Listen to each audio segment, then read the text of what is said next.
Scandinavian food is hardly known about, and who could blame us? The only food I know is the one in IKEA.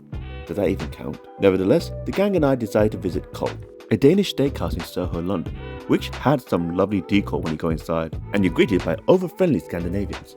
We took our seat in this cozy but packed restaurant, and was given some nice bread and butter, which tasted really well. I'm not going to give a rating for this because it's bread and butter, but the bread was soft and the butter was even softer, although it could just be Lurpak.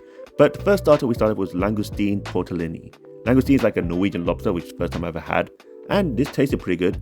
Very light, but subtle in flavor, so not the most flavorful, which is okay for a starter, and so I'll give this a 6.9 out of 10. KoD means meat in Danish, so you better hope the steak was good. And it was when we got it.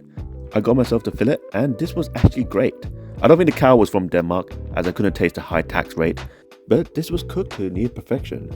It was really easy to cut through, and it was cooked the way I like it, which is medium, really easy to eat. And very rare I get that with steak. Sometimes you just get these weird rubbery bits that you just can't swallow, which is gross.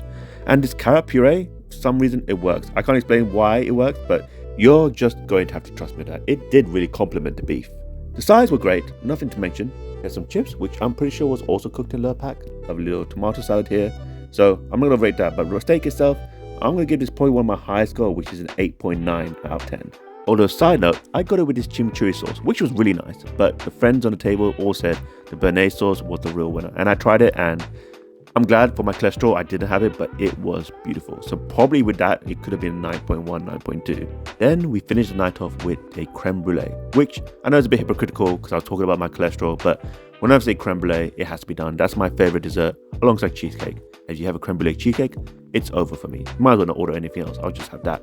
But this creme brulee was made magnificently, and I don't say that lightly. There was no burn bits, and the crystal sugary bit on top wasn't too sweet that it hurt your teeth. And I know I sound like a 5-year-old, but I have had bad creme brulee before. It came with a raspberry sorbet, which in itself was nice. I wouldn't mix it with a creme brulee, I would have it on its own. Personally, I just didn't feel the two flavors mixed that well together. So overall, with this creme brulee, an 8.5.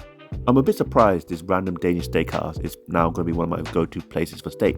But after this meal, there are two things I can confirm. The Danes know their steak, and I am renaming myself to Hans Fulsen. God, I'm turning into a dad. But hey, if you're in London, do check out this restaurant. Whether it's for a date night, an anniversary, an apology meal, KoD has got you covered.